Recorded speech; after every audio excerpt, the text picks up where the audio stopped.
بسم الله الرحمن الرحيم. الحمد لله رب العالمين والعاقبة للمتقين والصلاة والسلام على أشرف الأنبياء والمرسلين أما بعد فأعوذ بالله من الشيطان الرجيم. بسم الله الرحمن الرحيم. عن أبي أمامة قال قال رسول الله صلى الله عليه وسلم: من خرج من بيته مطهرا إلى الصلاة مكتوبة فأجره كأجر الحاج المحرم، ومن خرج إلى تسبيح الضحى لا ينسبه إلا إياه فأجره كأجر المعتمر، وصلاة على أثر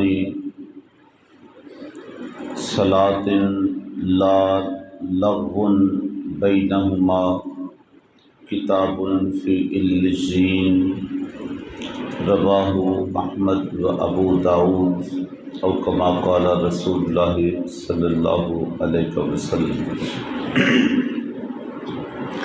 الصلاۃ والسلام علیک یا سیدی یا رسول اللہ وعلی آلک و اصحابک یا حبیب اللہ.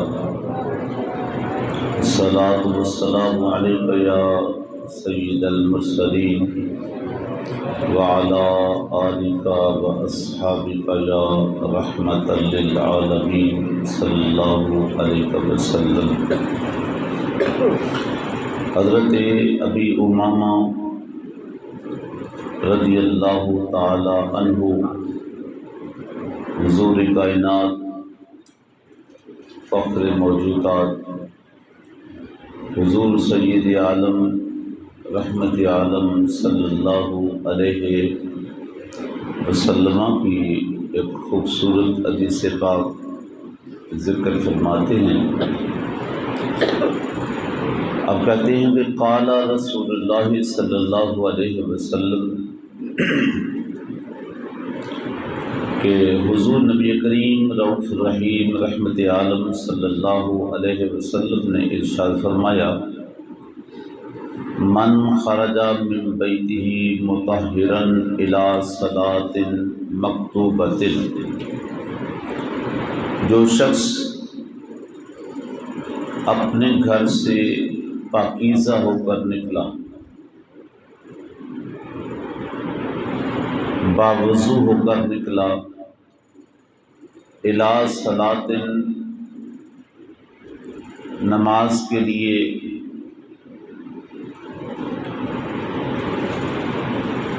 کس طرف؟ مسجد کی طرف. فَأَجْرُهُ كَأَجْرِ الْحَاجِّ الْمُحَرِّمِ، تو حضور علیہ الصلوٰۃ والتسلیم نے فرمایا کہ اس کا اجر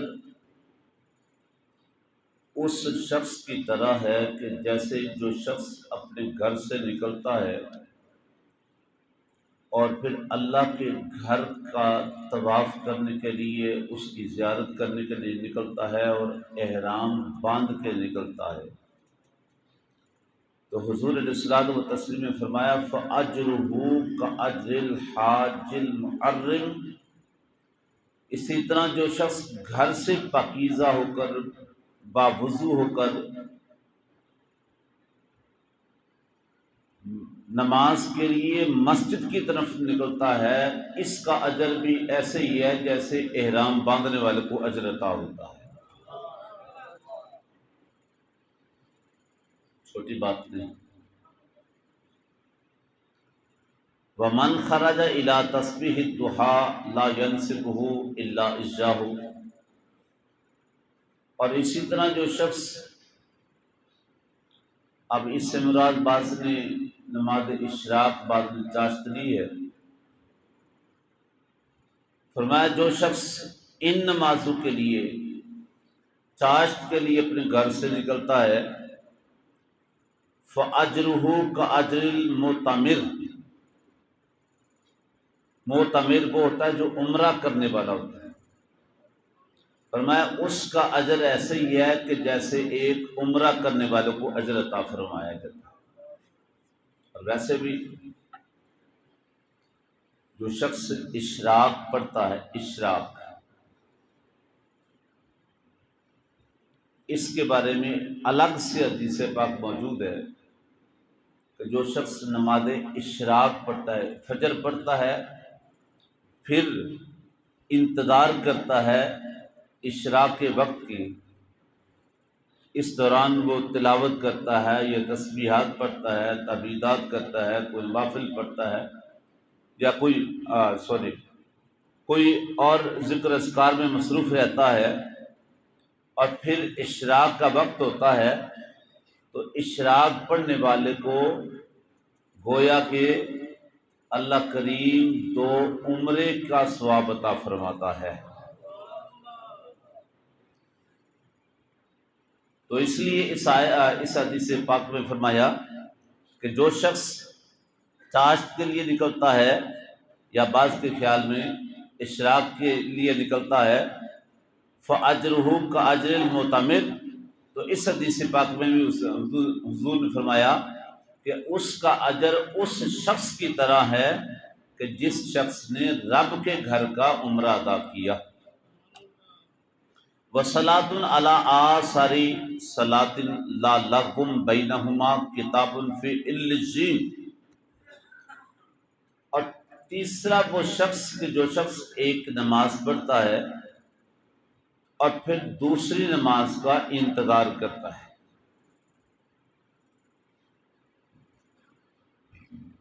ایک نماز پڑھتا ہے اور پھر دوسری نماز کا انتظار کرتا ہے، اور اس دوران درمیان والے وقت میں لا لغو بینہما، اس دوران درمیان میں کوئی ایسی لغویات،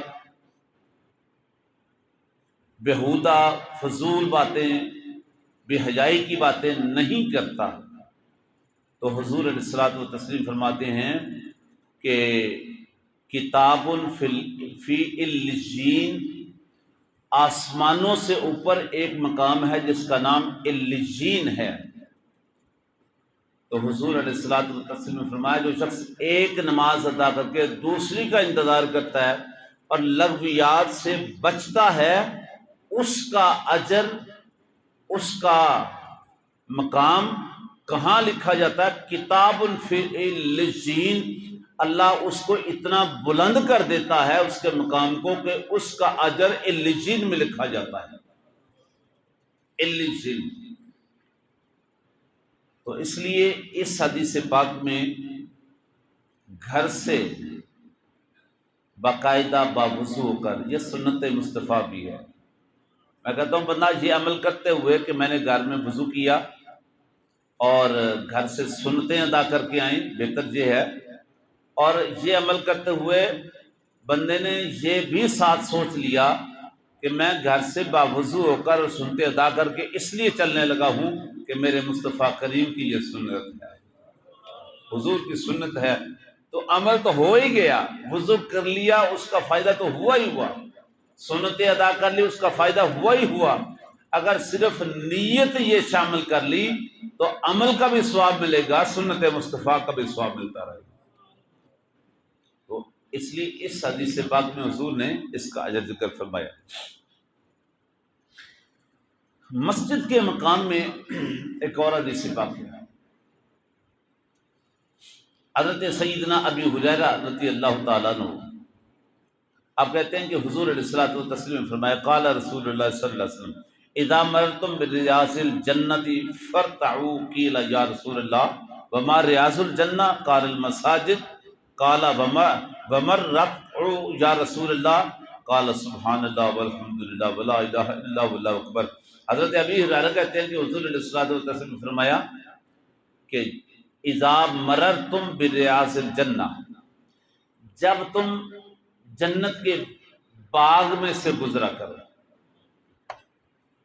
اذا مرتم، جب تم گزرا کرو، بریاض الجنہ، جنت کے باغ میں سے گزرا کرو نا، تو فرتعو، کچھ چر لیا کرو.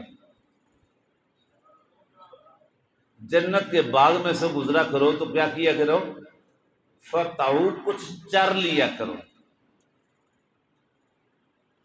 قیل یا رسول اللہ صلی اللہ علیہ وسلم، حضور علیہ الصلوۃ والتسلیم سے عرض کی، حضور یہ چرنا کیا ہے؟ وما ریاض الجنہ، اور یہ ریاض الجنہ کیا ہے؟ تو میرے کریم آقا نے بڑا خوبصورت ارشاد فرمایا، قال المساجد، یہ مسجد جو ہے یہ جنت کے باغ ہے. مساجد جو ہیں یہ جنت کے باغ ہیں. اور ومرت، یا رسول اللہ، حضور پھر یہ چرنا کیا ہے؟ یہ تو سمجھ میں آ گیا کہ مساجد جو ہیں یہ جنت کے باغوں میں سے باغ ہیں. اب ذرا خود سوچیں، اس بندے کا مسجد میں آ کے دل لگتا ہے وہ کہاں کھڑا ہے، اور جو جلدی سے بھاگنے کی کوشش کرتا ہے وہ کہاں کھڑا ہے؟ آپ جنت کے باغ میں آئے، اور مومن تو پھر وہی ہے نا، محبت والا تو وہی ہے جو باغ میں آتا ہے. تو دنیا داری کے کسی باغ میں بندہ چلا جائے، بندہ کہتا ہے یہاں سے نکلنے کو جی نہیں چاہتا. جو جنت کا باغ ہے، جنت کا باغ ہے. اللہ اکبر. تو فرمایا کہ عرض کی حضور ومراتو، یہ چرنا کیا ہے یا رسول اللہ صلی اللہ علیہ وسلم، یہ کیا ہے؟ تو حضور علیہ الصلوۃ والتسلیم نے فرمایا قال سبحان اللہ والحمد للہ ولا الہ الا اللہ واللہ اکبر. گویا کہ جو جنت کے باغ میں آ جائے تو کبھی وہ سبحان اللہ پڑھ لیا کرے، کبھی الحمدللہ پڑھ لیا کرے، کبھی لا الہ الا اللہ واللہ اکبر، کبھی یہ اکٹھی تسبیح پڑھ لیا کرے. وہ گویا ایسے ہی ہے جنت کے باغ میں سے جیسے اس نے اس کے پھل کھا لیے ہو، اس میں سے کچھ چر لیا ہو. اللہ اکبر. تو یہ بھی ساتھ میں کوشش کیا کریں. آخری حدیث پاک ہے مختصر سی، حضرت ابی ہریرہ رضی اللہ تعالیٰ عنہ اس کو راوی ہیں، اور یہ حدیث پاک بھی بڑی خوبصورت ہے کہ حضور علیہ الصلوۃ والتسلیم کے بارے میں فرمایا کہ آپ جب حضرت ابی اسید رضی اللہ تعالیٰ عنہ اس حدیث پاک کے راوی کہ حضور علیہ الصلوۃ والتسلیم اذا دخل احدکم المسجد، حضور علیہ الصلوۃ والتسلیم نے فرمایا جب تم میں سے کوئی مسجد میں داخل ہو، عمومی طور پہ یہ لکھی بھی ہوتی ہے دعائیں، اور حدیث پاک کی روح سے آپ سن بھی لیں، اور یہ مسلم شریف کے اندر یہ حدیث پاک ہے کہ حضور علیہ الصلوۃ والتسلیم نے فرمایا اذا دخل احدکم المسجد، جب تم میں سے کوئی مسجد میں داخل ہو تو فلیقل، یہ کہہ لیا کرے اللہم افتح لی ابواب رحمتک، اللہ میرے لیے اپنی رحمت کے دروازے کھول دے. وَإِذَا خَرَجَ، اور جب کوئی مسجد سے نکلے تو فَلْيَقُلْ، وہ بھی یہ پڑھ لیا کرے اللہم انی اسألک من فضلک، اللہ میں تجھ سے تیرے فضل کا سوال کرتا ہوں. جب آئے تو اس کی رحمت مانگے اللہم افتح لی ابواب رحمتی کا، اور جب جائے تو اس کا فضل مانگے. جس نے آتے ہوئے رحمت مانگ لی، جاتے ہوئے فضل مانگ لیا، گویا مانگنا تمہارا کام ہے اور آتے ہوئے رحمت کے دروازے کھول دینا، جاتے ہوئے فضل کی بارش کر دینا، یہ میرے رب کا کام ہے. تو اتنا کر تو لیا کرے نا کہ جب آئیں تو کیا کہیں اللہم افتح لی ابواب رحمتی کا، اور جب واپس نکلیں تو اللہم انی اسألک من فضلک ورحمتک بھی اضافہ کر سکتے ہیں. اللہ کریم آج کی میری اور آپ کی حاضری قبول فرمائے. وما علینا الا البلاغ.